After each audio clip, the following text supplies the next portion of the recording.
Hello, everyone. Today I'm bringing you more Missing 411 as in relation to the Fae. Today I'm bringing you a blog post written by the Merchant of Agora from the Agora Road website, which has some fascinating stuff. So I'll put the link in the description. Be sure to go visit them and see everything they have to offer. This blog post is entitled Missing 411, Multi-Dimensional Beings Explained in Fairy Folklore. In this post, I'm going to argue that this phenomenon is caused by Fae or Fairies. Fae are generally said to kidnap or coax people into the land of Fairy, where, depending on the type, they may throw lavish festivals for the human, or enslave and or feed off the person, sometimes both. I'm certain that it is not literal fairies. I think fairies is a representative of beings that are multi-dimensional, possibly connected to DUMBS and the aliens that inhabit underground. Kidnapping these people, doing experiments of some sort. This post just shows that these multidimensional beings have done this for a long time for an unknown purpose. From now on, I will be attributing Missing 411 cases and fairy folklore. I'll be pulling quotes from The Fairy Faith in Celtic Countries by W.Y. Evans Wentz. This book was published in 1911, long before David Pilates started investigating this phenomenon. Time of disappearance. In Missing 411 The Hunted, Pilates claims that most disappearances happen in the mid to late evening. This is similar to fairy folklore, in that Fae are said to walk the earth during or after sunset, which obviously occurs in mid to late evening. Generally, the fairies are to be seen after or about sunset and walk on the ground as we do, whereas the hosts travel in the air above, places inhabited by people. The hosts used to go after the fall of night, and more particularly about midnight. You'll hear them going in fine weather against a wind like a covey of birds. The theory behind this is that the veil between our world and the land of Fairy is weaker during sunset, due to it being a time of change. If Fae are kidnapping people, this would be their prime time. Disappearances near Boulder Fields. One of the biggest clues in this phenomenon is that people go missing around boulder and granite fields.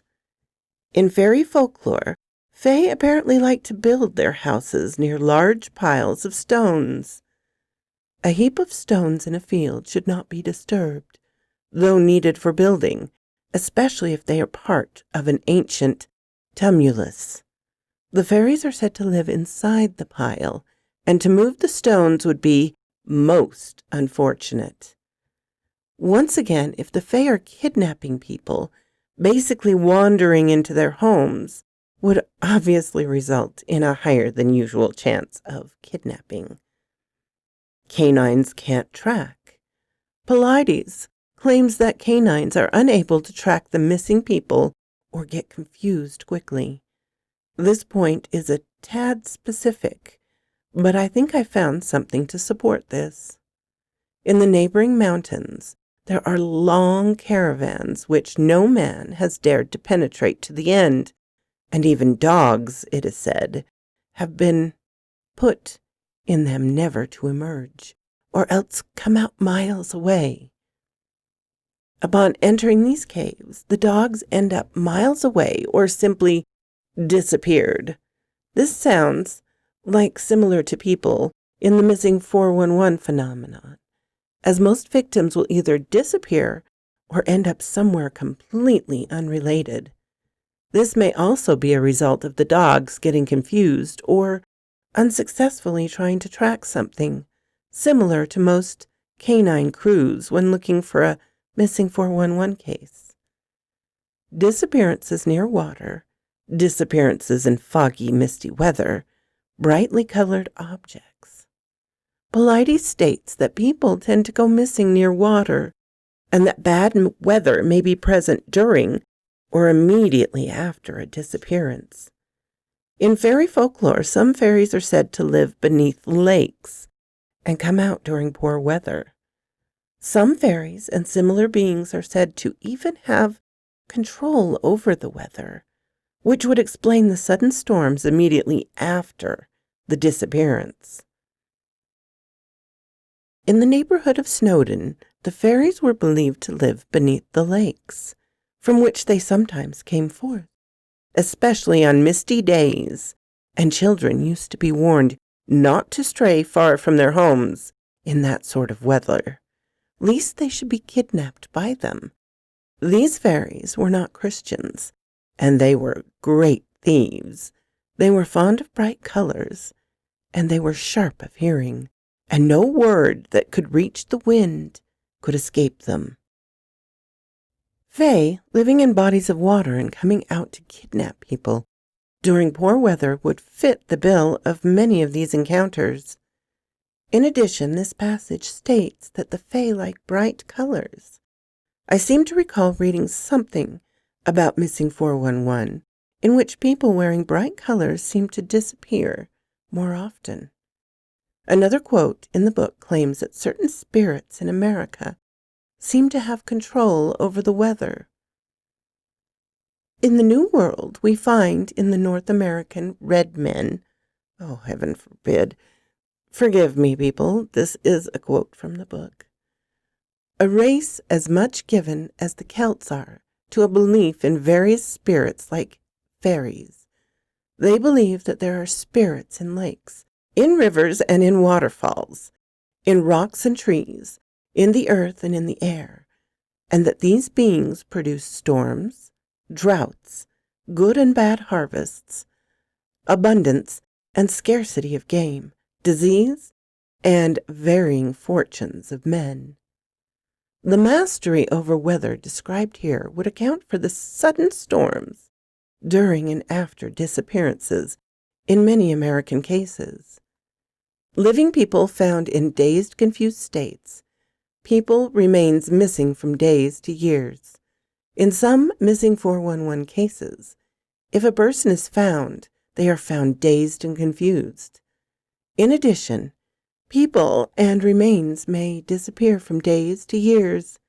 In fairy folklore, people are said to disappear for extended periods of time, and if coming back alive, they are unable to remember what happened to them. Persons in a short trance state of 2 or 3 days' duration are said to be away with the fairies enjoying a festival.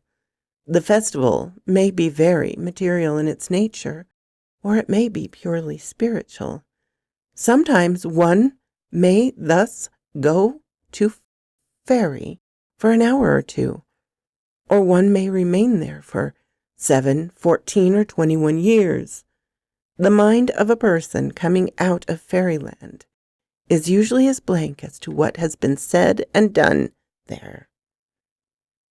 This would be an explanation to why some remains suddenly show up in previous searched areas long after the disappearance. If people are dragged into the world of fairy, it would also explain the missing remains, sudden disappearances, sudden appearances, and trance-like states upon finding a living person. Below are more accounts of people missing for long periods of time in the world of fairy. People would be 20 years in fairyland, and it wouldn't seem more than a night.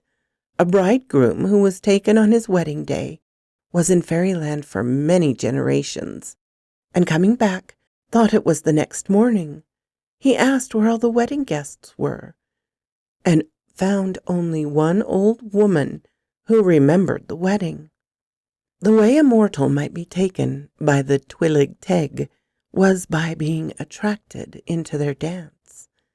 If they thus took you away, it would be, according to our time, for 12 months, though to you the time would seem more than a night. Berry bushes. Another claim of Pleiades is that people go missing near berry bushes quite often. This is also a big theme in fairy folklore as well, and is mentioned several times in the book. Below is an account of berry pickers being chased by Fae. One day, just before sunset in midsummer, and I a boy then, my brother and cousin and myself were gathering bilberries, whortleberries, neither of which sound good, up by the rocks at the back of here, when all at once we heard music. We hurried around the rocks, and there we were, within a few 100 feet of 6 or 8 of the gentlefolk, and they dancing. When they saw us, a little woman dressed all in red came running out from them towards us, and she struck my cousin across the face with what seemed to be a green rush. We ran for home as hard as we could, and when my cousin reached the house, she fell dead. Father saddled a horse and went for Father Ryan. When Father Ryan arrived, he put a stole about his neck and began praying over my cousin and reading psalms and striking her with the stole, and in that way brought her back. He said if she had not caught hold of my brother, she would have been taken forever. Although it does not directly say it in the book, other stories and encounters lead me to believe that fairies simply like gatherings near fruit-bearing plants, berry bushes included. This would account for the number of increased people in the area. Geographical clustering, the Yosemite Cluster. Pleiades mentions that there are clusters across the country in which people go missing more often. In some of his books, he claims that one of the largest clusters is around Yosemite National Park. One of the oddest parts about this book is that it mentions Yosemite quite a few times. What is odd being as this book is about Celtic culture and folklore. Evans Wentz claims that Yosemite seems to be an area filled with beings similar to fairy. I have been told by a friend in California, who is a student of physical sciences, that there exists in certain parts of that state, notably in Yosemite Valley, as the Red Man seems to have known, according to their tradition, invisible races, exactly comparable to the gentry.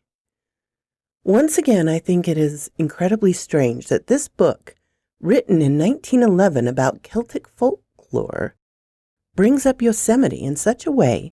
If beings similar to the Fae do inhabit Yosemite, it would explain why so many go missing in that area.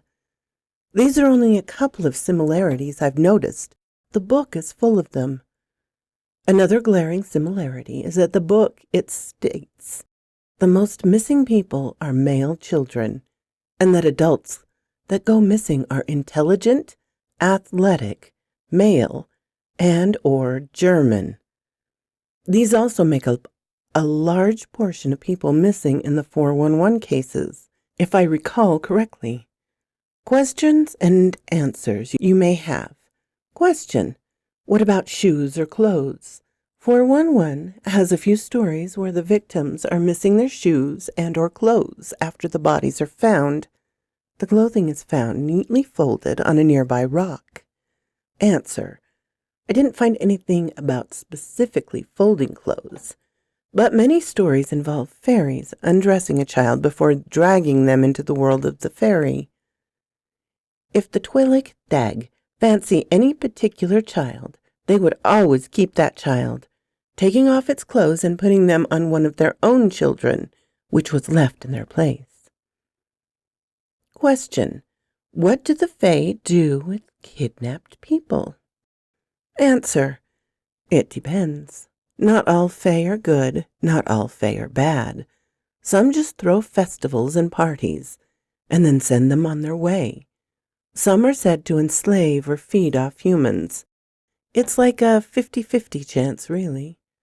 There's an entire system behind good and bad Fae regarding the Seelie and Unseelie courts, but it is a long-winded explanation. Madame, interjecting here, if you would like to see a video on the Seelie and Unseelie courts, let me know in the comments. Back to the blog. Question: did it ever occur to you that evening is that when people would get confused about their location because it's getting dark, parents that let their children go exploring or play would be calling them back, etc.? Why would you look for a ridiculous explanation when a simple and obvious one is right there, easily spotted? Answer: because that isn't the only factor. You are missing the entire point. If the kids go missing in the evening and is found 200 feet away, then he should be found soon.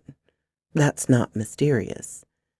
If the kid goes missing in the evening, no one is able to find him, dogs aren't able to track him, and his skull is found 2 years later, 7 miles away on a steep mountainside. That's mysterious. If the kid goes missing in the evening and is found 19 hours later, more than 12 miles away and over 2 separate mountains, in a delirious state, that's mysterious. The entire point is that this is a strange series of events that really don't make sense. The point is most of these cases happen in the evening, and thus is a vital part to understanding the phenomenon. Just saying the kid goes missing because it's getting dark is not an explanation for these cases. There's so much more weird shit in these things.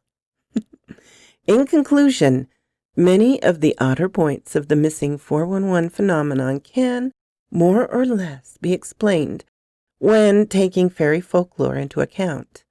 I am certain that it is not literal fairies. I think it is a representative to beings that are multidimensional. Cases similar to missing 411 still happen in present-day Scandinavia and Ireland to a lesser extent. Obviously, they are present in Europe and America, but even the Chinese, Filipinos, Japanese, and Sub-Saharan West Africans talk about similar beings. What this means, I don't know, but one thing for certain is there is truth to everything you seek. You just need to know how to put the pieces together. So quoth this raven. Thank you so much for listening, everyone, and special thanks to the merchant of Agora for allowing me to share their blog post with you. Please go check out the site. It's amazing. There's so much to see, and there's Crystal Pepsi behind the screen. So, hey. I've been watching it rotate while reading and getting very thirsty. If there is any particular aspect of missing 411 you would like me to look into, let me know in the comments. Like I said, the Seelie and Unseelie court are very interesting. There's, other things.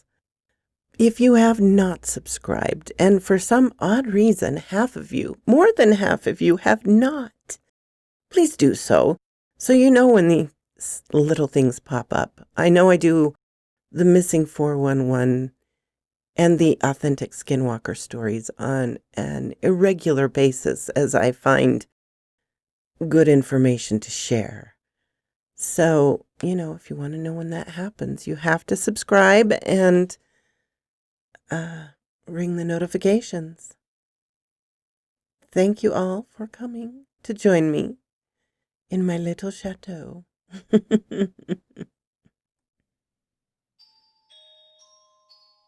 Thank you so much, my darlings, for coming to visit me. It's always nice to have you in my chateau. It means so much to me that you would spend your time listening to me.